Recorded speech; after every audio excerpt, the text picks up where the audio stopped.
Assalamualaikum warahmatullahi wabarakatuh. Salam sejahtera buat kita semua. Senang sekali bisa berjumpa dengan rekan-rekan Astikindo. Ya. Pada kesempatan kali ini saya ingin berbagi tentang bagaimana menjadi seorang asesor kompetensi. Ya, dalam pelaksanaan asesmen berbasis kompetensi tentunya.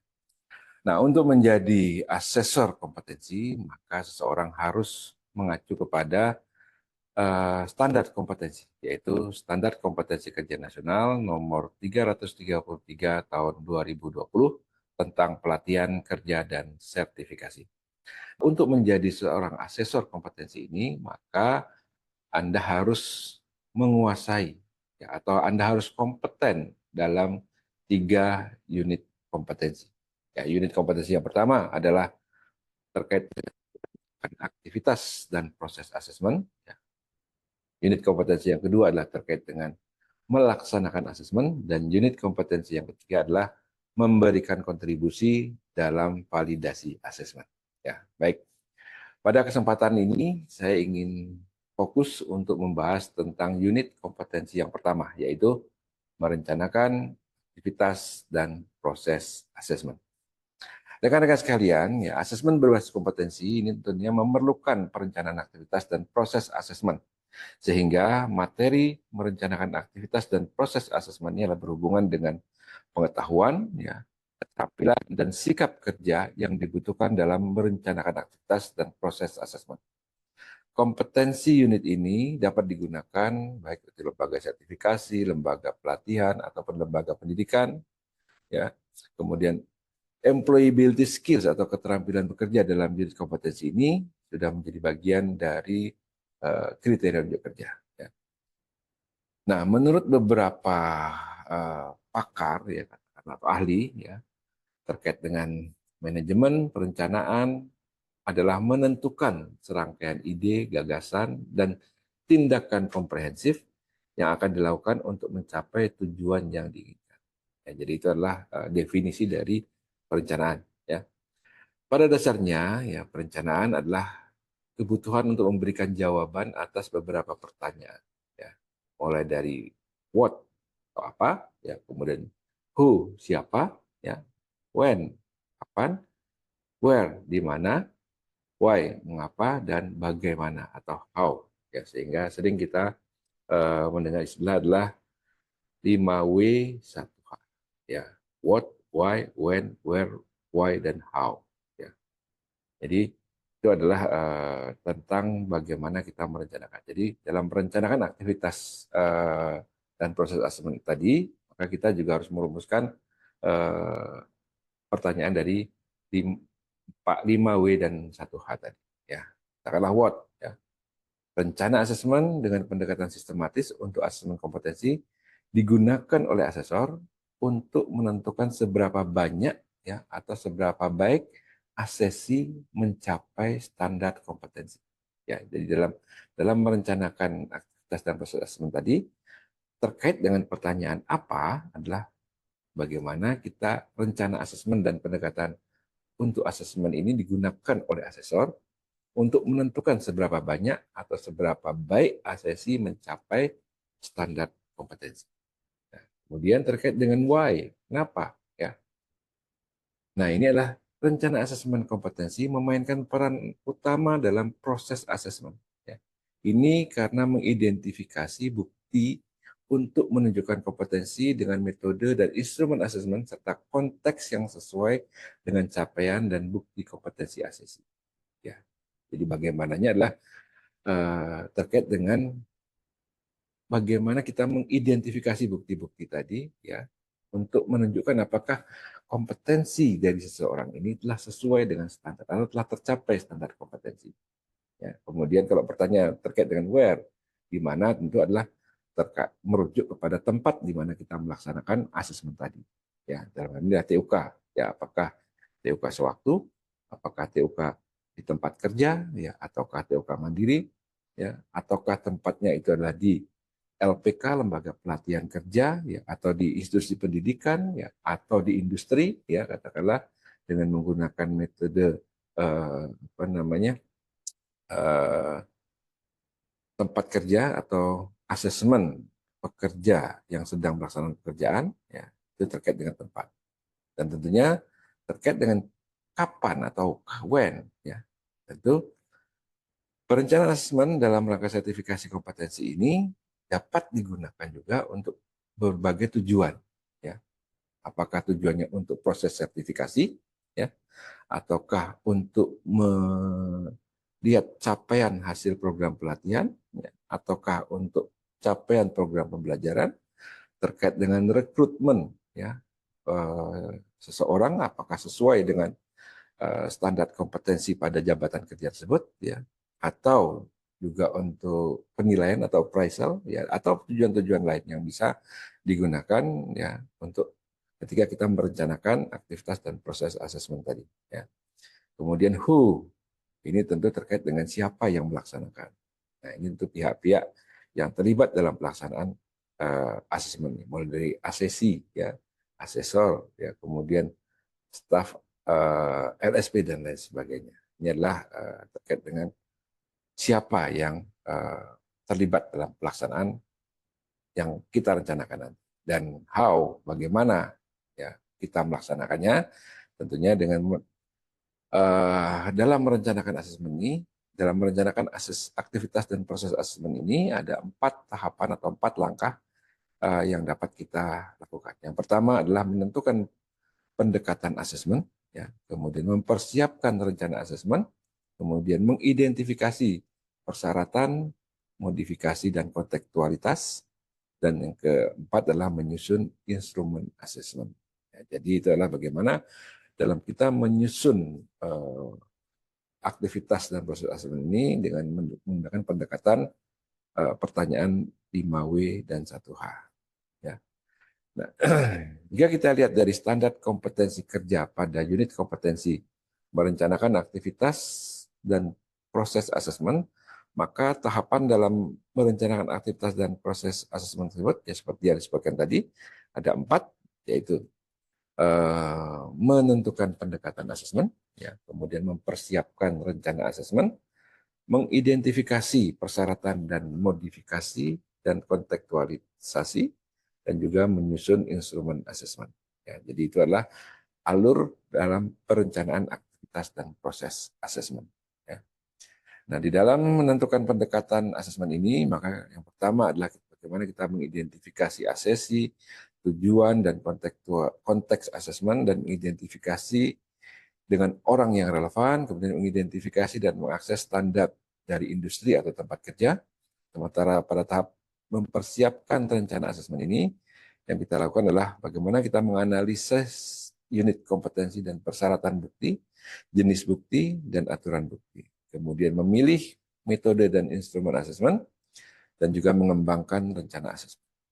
Pada tahap identifikasi persyaratan, modifikasi, dan kontekstualisasi, ini adalah kita melakukan mencari informasi asesi dan tempat kerja yang digunakan, ya, kemudian memeriksa saran yang diberikan oleh pengembang pelatihan, ya, kemudian yang ketiga adalah menganalisis alat asesmen yang sudah ada, kemudian juga mengidentifikasi peluang untuk kegiatan asesmen yang terintegrasi. Dan tahapan ketiga dalam menyusun instrumen asesmen adalah pertama menganalisis instrumen yang tersedia. Ya, dari instrumen yang tersedia ini kita analisis, ya, kemudian mana yang kita gunakan untuk pelaksanaan asesmen nanti. Kemudian mengembangkan instrumen asesmen sesuai dengan standar, ya. Kemudian memeriksa instrumen asesmen, ya, menulis instruksi yang jelas, memeriksa draft instrumen, dan lain sebagainya. Jadi itu adalah tahapan dalam pelaksanaan merencanakan aktivitas dan proses asesmen. Ya. Baik, kita masuk ke substansi yang pertama, yaitu terkait dengan bagaimana kita menentukan pendekatan asesmen. Asesmen berbasis kompetensi adalah merupakan proses pengumpulan bukti dan membuat keputusan atau judgment bahwa kompetensi telah tercapai atau belum tercapai. Ya, jadi definisi dari asesmen kompetensi tersebut adalah bagaimana kita adalah merupakan suatu proses, ya, untuk mengumpulkan bukti dan membuat keputusan. Dalam hal ini membuktikan bahwa seseorang yang kompetensinya telah tercapai dapat melakukan sesuai dengan standar kompetensi kerja yang disahkan secara nasional atau pada standar kompetensi yang dikembangkan oleh industri, organisasi, komunitas, atau kelompok profesional tertentu. Ya, jadi asesmen inilah untuk membuktikan ya bahwa seseorang telah mencapai kompetensinya yang sesuai dengan standar. Ya. Tentu standar ini yang menjadi acuan dalam pelaksanaan uji kompetensi. Apakah standar kompetensi kerja nasional, standar internasional, atau standar khusus. Ya. Nah, rekan-rekan sekalian, tentunya kita juga akan mengidentifikasi asesi. Jadi, asesi adalah pemohon sertifikasi yang telah terbukti memenuhi persyaratan permohonan sertifikasi dan dinyatakan lanjut mengikuti asesmen kompetensi. Sehingga sudah dipastikan kalau asesi sudah memiliki bukti kompetensi. Ya, jika berdasarkan latar belakang asesi, maka bukti kompetensi asesi ini dapat diidentifikasi menjadi 3. Yaitu yang pertama, asesi yang berasal dari hasil pelatihan atau pendidikan. Ya. Nah, potensi asesi hasil pelatihan dan pendidikan atau pendidikan ini juga dapat kita bagi menjadi 2 kelompok lagi. Yang pertama adalah hasil pendidikan atau pelatihan di mana kurikulum dan fasilitas prakteknya mampu telusur terhadap standar kompetensi. Dan atau hasil pelatihan dan atau pendidikan di mana kurikulumnya belum berbasis kompetensi. Ya. Kemudian yang kedua adalah terkait asesi yang berasal dari pekerja yang berpengalaman. Potensi asesi ini dikelompokkan lagi menjadi 2, yaitu pekerja berpengalaman, di mana berasal dari industri atau tempat kerja yang dalam operasionalnya mampu telusur dengan standar kompetensi, atau pekerja berpengalaman di mana berasal dari industri atau tempat kerja yang operasionalnya belum berbasis kompetensi. Ya. Kemudian yang ketiga adalah belajar mandiri atau otodidak. Ya, di mana bahwa asesi otodidak adalah orang yang tanpa bantuan guru bisa mendapatkan banyak pengetahuan, keahlian, dan dasar empiris yang besar dalam bidang tertentu. Ya, potensi asesi ini dengan latar belakang aktivitas seperti bidang seni, sastra, kerajinan tangan, arsitektur, teknologi informasi, dan lain sebagainya. Ya, di mana dalam membentuk kompetensinya ini asesi belajar secara mandiri. Ya, mungkin bisa dengan bantuan dari berbagai sumber tentunya. Ya. Seperti kita ketahui saat ini sumber informasi ilmu pengetahuan sangat luas. Ya. Nah, kemudian dari identifikasi asesi di atas, ya penting untuk memetakan potensi bukti yang dimiliki asesi. Sehingga dalam mempersiapkan rencana asesmen untuk mengidentifikasi bukti, jenis bukti, metode asesmen, dan instrumen asesmen yang diperlukan dalam merencanakan aktivitas dan proses asesmen sesuai ya, terhadap potensi asesi tersebut. Ya. Jadi sehingga dalam menyusun rencana asesmen tadi harus kita lihat terlebih dahulu potensi asesi ini. Ya, apakah tadi hasil pelatihan atau pendidikan, pekerja berpengalaman, atau belajar mandiri atau otodidak. Ya, jadi dari 3 potensi asesi tersebut, tentunya metode pelaksanaan asesmen juga akan berbeda-beda. Ya. Baik, selanjutnya kita akan bahas tentang apa tujuan asesmen. Ya. Asesmen dapat dilaksanakan untuk berbagai tujuan, ya, diantaranya untuk sertifikasi kompetensi, pengakuan kompetensi terkini ya, yang sudah dimiliki oleh asesi, atau rekognisi pembelajaran lampau, ya, atau juga untuk mengevaluasi hasil pelatihan atau proses pembelajaran, ya, atau juga dalam menetapkan kemajuan, ya, penetapan kemajuan dalam rangka pencapaian kualifikasi, ya, atau pengukuran kinerja orang. Ya. Kemudian juga pengklasifikasian karyawan atau pemberian dukungan pengembangan karir. Ya. Kemudian juga bisa digunakan sebagai sarana untuk melaksanakan rekrutmen berbasis kompetensi dan juga terkait dengan pemberian lisensi, registrasi, penugasan atau persyaratan. Ya, jadi itu adalah tujuan asesmen. Ya. Kemudian kita juga perlu mengidentifikasi konteks assessment. Ya, konteks assessment ini mencakup terkait dengan lingkungan tempat kerja. Apakah dalam pelaksanaan assessment nanti kita menggunakan lingkungan tempat kerja yang sebenarnya atau tempat kerja real, ya, atau lingkungan kerja yang merupakan simulasi dari suatu tempat kerja. Ya. Kemudian kita juga perlu melihat peluang untuk mengumpulkan bukti dalam berbagai situasi, apakah peluang mengumpulkan bukti tadi tersedia atau terbatas, ya. Kemudian juga hubungan antar standar kompetensi dengan bukti untuk mendukung asesmen, ya. Apakah aktivitas pekerjaan kandidat di tempat kerja atau aktivitas belajar, ya. Kemudian juga hubungannya dengan siapa yang melakukan asesmen, antara lembaga sertifikasi, lembaga pelatihan, asesor dari dunia usaha, atau juga pihak-pihak lainnya. Ya. Nah, kemudian dalam menentukan pendekatan asesmen ini, ya, untuk berbagai potensi asesi, tujuan asesmen, dan konteks asesmen, kemudian kita menentukan pendekatan asesmen. Ya.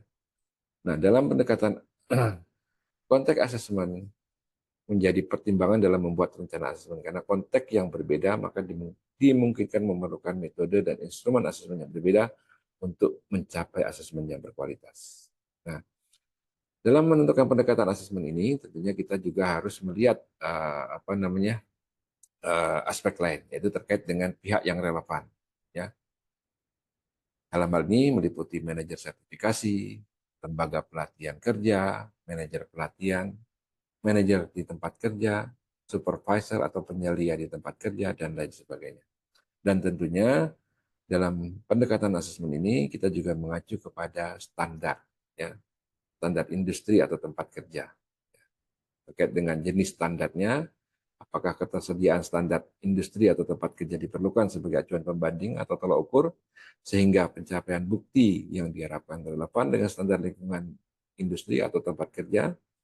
Standar industri atau tempat kerja ini mencakup apakah menggunakan standar kompetensi kerja nasional Indonesia, ya, atau SKKNI, atau standar kompetensi internasional, ya, atau standar kompetensi khusus di masing-masing sektor.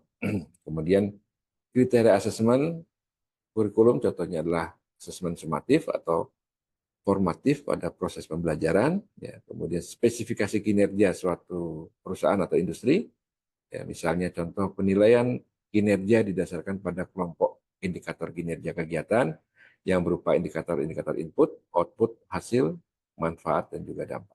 Ya, kemudian kita juga bisa mengacu kepada jenis spesifikasi produk. Ya, spesifikasi produk ini mencakup berbagai aspek seperti fitur, kinerja, kompatibilitas, dan lain sebagainya. Standar juga kita bisa berpedoman pada standar khusus, ya, misalnya terkait dengan standar operating procedure atau SOP. Kemudian kita juga bisa menggunakan standarnya berbasis penilaian dari pihak lain, misalnya dari pelanggan, dari perusahaan, ataupun juga dari organisasi. Ya, dalam rangka asesmen untuk tujuan sertifikasi kompetensi, maka standar industri atau tempat kerja yang digunakan adalah standar kompetensi kerja. Jika tersedia standar industri atau tempat kerja yang lain, maka dapat digunakan sebagai acuan dalam memberikan konteks asesmen. Dalam memberikan konteks atau standar industri atau tempat kerja lain, maka diperlukan mengidentifikasi dengan kesesuaian standar kompetensi kerja. Ya, apabila hasil identifikasi ditemukan standar industri atau tempat kerja lain belum mencakup keseluruhan untuk standar dari kompetensi kerja, maka diperlukan kontekstualisasi standar untuk pencapaian bukti. Ya. Kemudian adapun untuk mengkontekstualisasikan acuan pembanding atau standar industri atau tempat kerja adalah sebagai berikut. Yang pertama, mengidentifikasi kondisi tempat kerja terkini yang mencakup regulasi, perkembangan, sistem, dan teknologi, termasuk juga peralatan-peralatan dan atau perlengkapan, serta standar yang belum tercakup pada unit kompetensi. Ya. Yang kedua, menetapkan penyesuaian yang diperlukan pada unit kompetensi, khususnya pada bagian batasan variabel dan juga panduan penilaian. Kemudian juga kita perlu menginterpretasi standar kompetensi kerja, ya, dengan cara membaca, kemudian memahami standar kompetensi kerja tersebut ya, secara keseluruhan atau secara utuh, yaitu berupa pekerjaan ya atau duty ya, apa yang dilakukan. Sehingga itu adalah merupakan satu judul dari unit kompetensi. Ya. Kemudian tugasnya, apa yang akan dilakukan dalam melaksanakan pekerjaan tersebut. Ini merupakan elemen kompetensi yang merupakan tahapan ya, atau prosedur dalam melaksanakan pekerjaan tersebut. Ya. Kemudian langkah atau step, ini adalah kegiatan apa yang akan dilakukan dalam melaksanakan tugas tersebut. Ya. Dalam standar kompetensi merupakan kriteria unjuk kerja yang di dalam setiap langkah tersebut terdapat kata kerja yang memuat domain kompetensi knowledge, skills, atau attitude. Ya.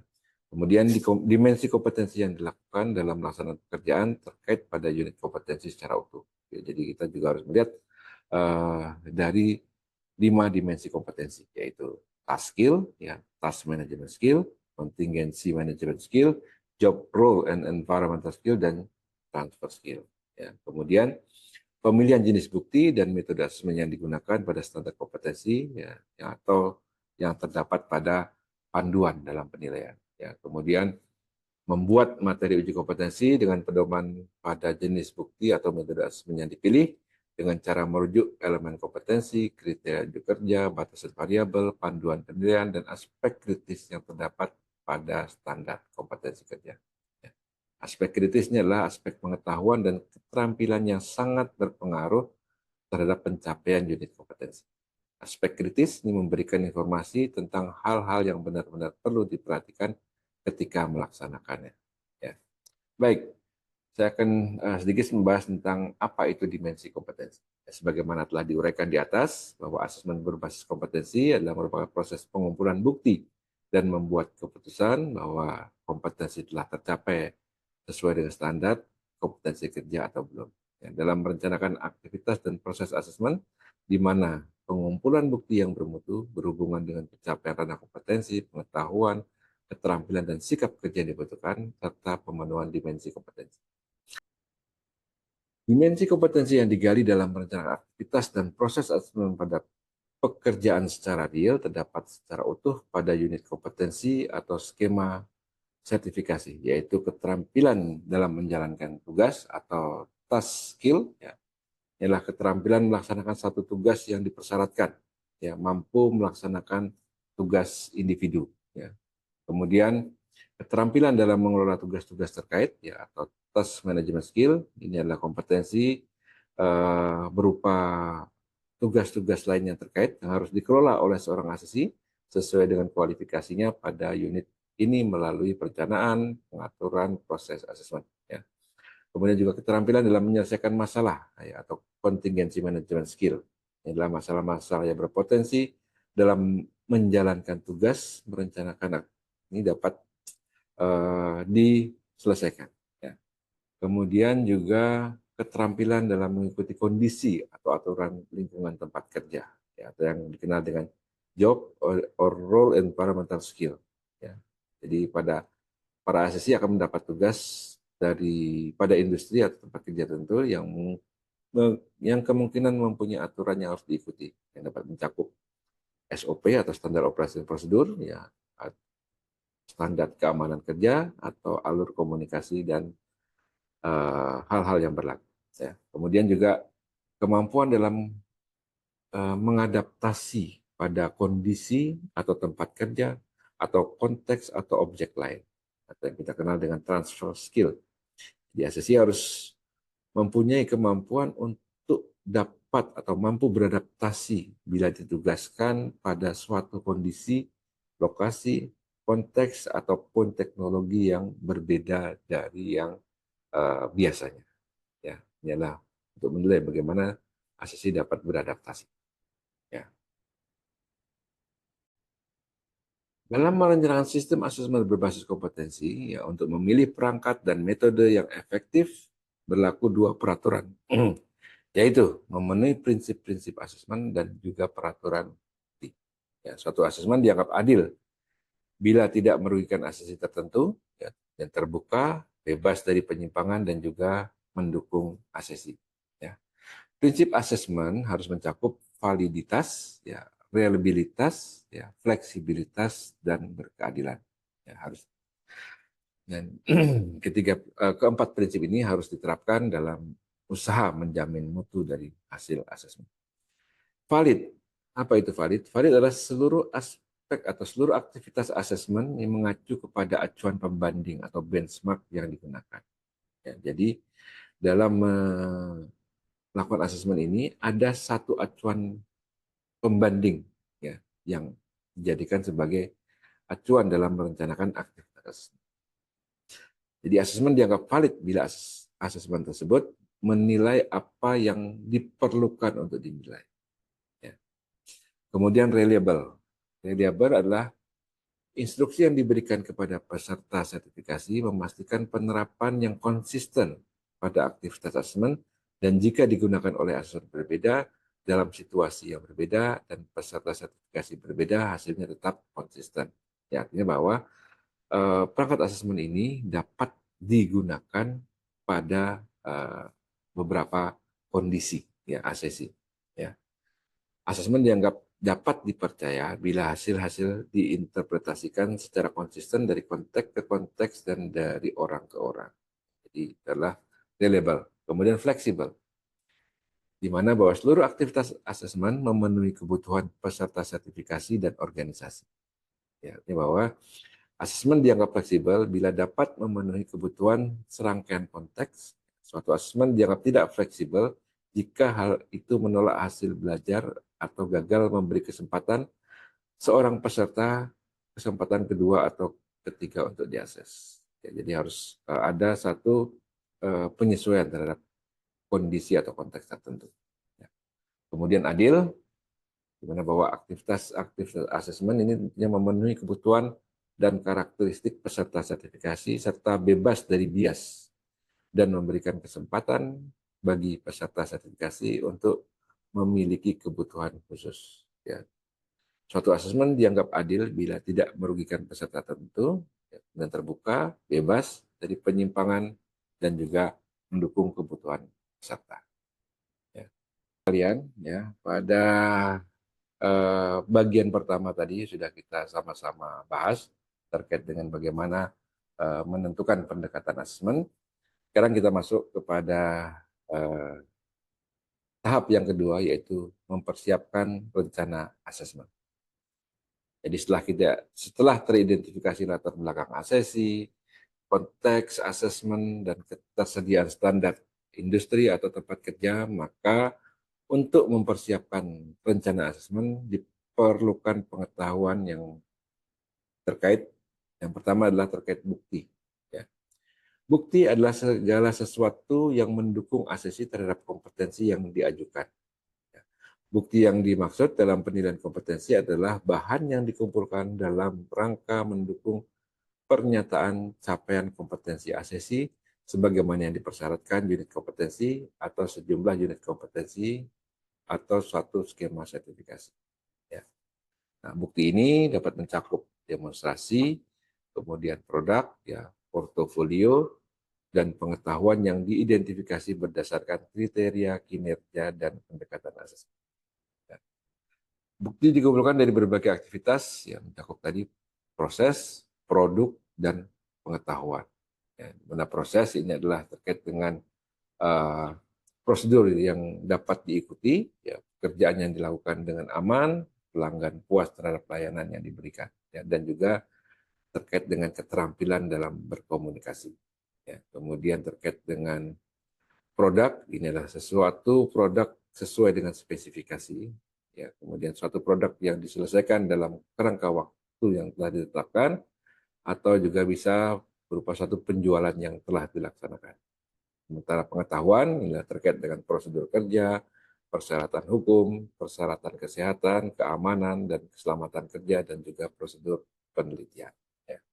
Jadi itu adalah terkait dengan bagaimana bukti dalam asesmen. Ya. Baik, selanjutnya kita akan bahas tentang jenis-jenis bukti. Ya. Berbagai jenis bukti yang digunakan dalam sistem asesmen berbasis kompetensi ini mencakup: satu adalah bukti langsung, Contohnya adalah aktivitas kerja baik pada keadaan sebenarnya ataupun dalam kondisi yang disimulasikan. Kemudian bukti tidak langsung, yaitu dapat berupa laporan dari pihak ketiga yang kredibel, ya, kemudian juga bisa portofolio, dan tentunya dapat juga menggunakan bukti tambahan, yaitu terkait dengan pertanyaan-pertanyaan dan juga jawaban rekaman pekerjaan ataupun rekaman pelatihan. Ya, jadi itulah jenis bukti. Jadi bukti langsung tadi adalah bukti yang dikumpulkan oleh asesor melalui pengamatan. Jadi asesor melakukan satu pengamatan secara langsung dari kegiatan yang dilakukan oleh asesi untuk kemudian eh, memberikan penilaian apakah aktivitas yang dilakukan oleh asesi tadi telah sesuai dengan standar kompetensi yang menjadi acuan. Sementara untuk bukti tidak langsung, ini adalah bukti yang dikumpulkan secara tidak langsung, ya, berupa dokumen-dokumen yang seperti yang disampaikan tadi, ada laporan pihak ketiga, dokumentasi portofolio, ya, dan lain sebagainya. Sementara bukti tambahan adalah aktivitas-aktivitas yang tujuannya untuk menggali lebih dalam lagi kompetensi yang dimiliki oleh asesi, baik melalui pertanyaan, ya, rekaman kerja, dan juga rekaman pelatihan. Ya, dalam membuat rencana asesmen, jenis bukti yang direncanakan untuk dikumpulkan dapat dikombinasikan. Kombinasi jenis bukti tersebut dengan memperhatikan jika verifikasi portofolio belum mencukupi bukti pencapaian kriteria untuk kerja, maka bukti dapat digali dengan menggunakan metode observasi. Ya. Penggunaan dua jenis bukti langsung dan tidak langsung untuk satu skema sertifikasi dapat dilakukan terhadap satu kelompok pekerjaan yang berbeda. Ya. Kemudian pertanyaan wawancara digunakan untuk menggali bukti tambahan pada jenis bukti tidak langsung. Ya. Sedangkan pertanyaan lisan atau tertulis ini digunakan untuk menggali bukti tambahan pada jenis bukti langsung. Selanjutnya kita akan membahas tentang aturan bukti. Ya. Dalam sistem asesmen berbasis kompetensi berlaku aturan yang berkaitan dengan mutu bukti yang dikumpulkan. Aturan bukti memberikan dokumen atau pedoman pada pengumpulan bukti untuk memastikan bahwa bukti tersebut adalah valid, kemudian asli, terkini, dan memadai. Valid, yaitu bukti yang dikumpulkan memenuhi persyaratan dari unit kompetensi atau standar yang spesifik. Sementara asli atau otentik yaitu bukti yang dikumpulkan adalah hasil dari pekerjaan asesi itu sendiri. Kemudian terkini yaitu bukti yang berhubungan dengan keterbaruan dan apakah bukti tersebut berhubungan dengan kompetensi asesi yang terkini. Ya. Kemudian memadai yaitu berhubungan dengan banyaknya bukti yang dikumpulkan memenuhi seluruh aspek dari unit kompetensi, dimensi kompetensi, dan employability skill sesuai dengan yang direncanakan. Selanjutnya kita akan bahas terkait dengan bagaimana metode asesmen. Ya. Ada beberapa metode asesmen yang dapat digunakan dalam asesmen berbasis kompetensi ini. Ya. Yang pertama adalah observasi langsung. Ya. Dapat berupa kerja nyata atau aktivitas waktu nyata di tempat kerja, ya, atau aktivitas kerja dalam lingkungan tempat kerja yang disimulasikan. Ya. Jadi observasi langsung ini adalah kegiatan dari asesor untuk mengamati secara langsung bagaimana asesi melaksanakan satu pekerjaan, ya, sesuai tentunya mengacu kepada standar kompetensi tertentu, baik itu pada kondisi kerja nyata atau berada dalam satu proses produksi atau suatu aktivitas kerja yang diciptakan pada satu tempat yang disimulasikan sebagai tempat kerja. Kemudian adalah kegiatan terstruktur. Ya, ini dapat berupa latihan simulasi dan permainan peran, proyek, ya, presentasi atau lembar kegiatan. Ya, di mana bahwa asesi akan diberikan satu tugas-tugas tertentu untuk kemudian dilaksanakan, ya, dan juga asesor akan mengamati ya, bagaimana pelaksanaan kegiatan yang dilaksanakan oleh asesi tersebut. Ya, kemudian tanya jawab ini dapat berupa pertanyaan tertulis, wawancara, asesmen mandiri, tanya jawab lisan, angket, ujian lisan atau tertulis, dan lain sebagainya. Kemudian verifikasi portofolio dapat berupa contoh hasil kerja yang dikumpulkan oleh asesi, produk dengan dokumentasi pendukung, bukti pengalaman kerja, jurnal atau buku catatan dalam pelaksanaan pekerjaan, atau juga informasi tentang pengalaman hidup yang sesuai dengan pengalaman profesionalnya. Ya. Kemudian bisa juga dilakukan metode asesmen dengan review produk. Ya. Artinya asesor akan melakukan review dari suatu produk atau hasil proyek, ya, atau contoh produk, ya, atau hasil kerja dari asesi. Ya.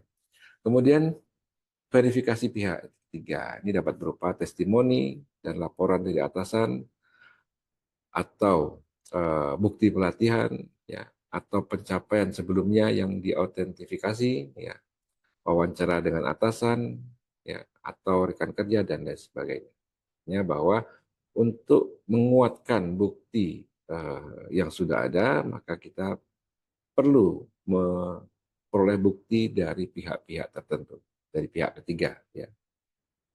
Nah, sejumlah metode asesmen di atas itu tentunya terdapat keterkaitan antara setiap metode dengan jenis bukti.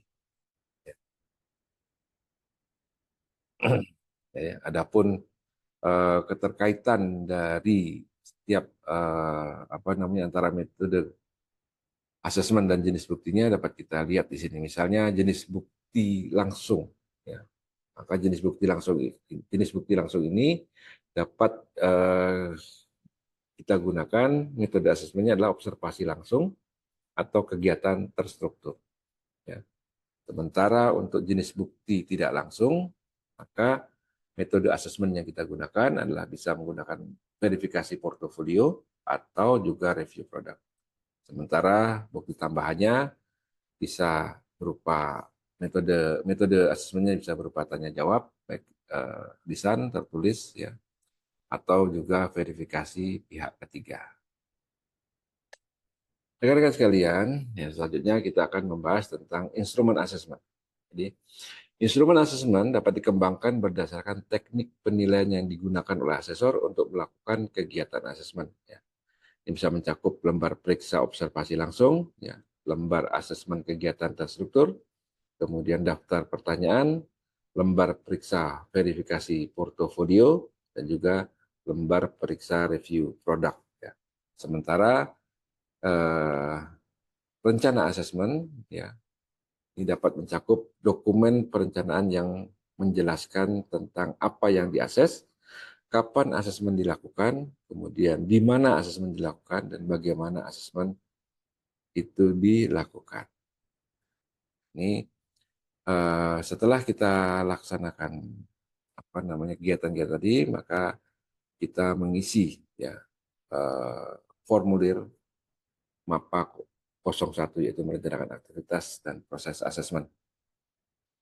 Ya, sebelum melakukan pengisian formulir MAPA 01 tersebut, ya, maka perlu dilakukan analisis melalui peta kelompok pekerjaan.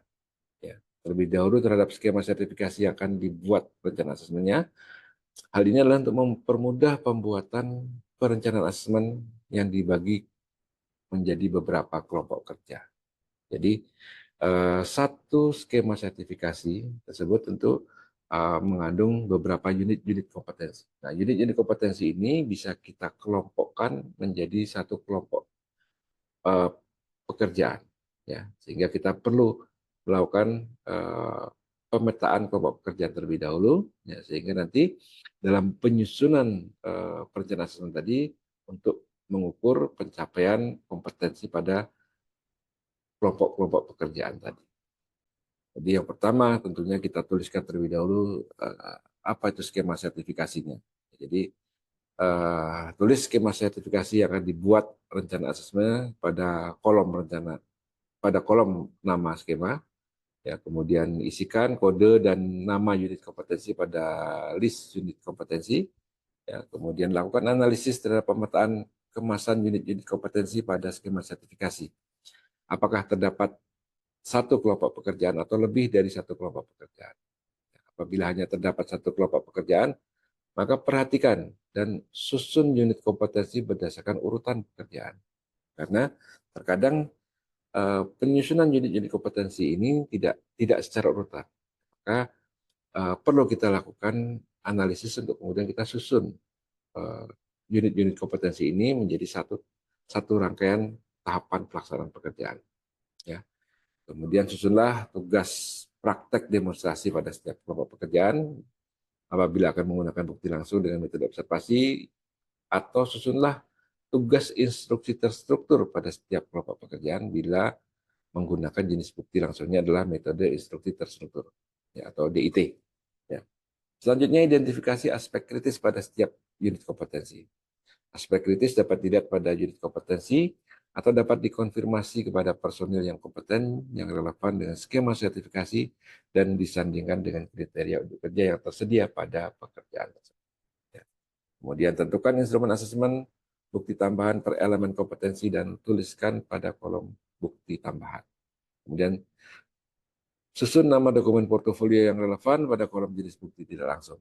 Susunlah data teknis produk atau rancangan produk, nama produk yang dihasilkan, standar industri atau tempat kerja, dan juga spesifikasi teknis produk.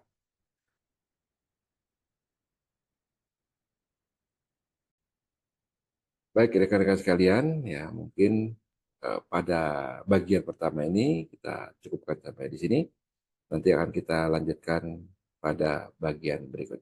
Terima kasih. Assalamualaikum warahmatullahi wabarakatuh. Sampai jumpa pada video selanjutnya. Terima kasih.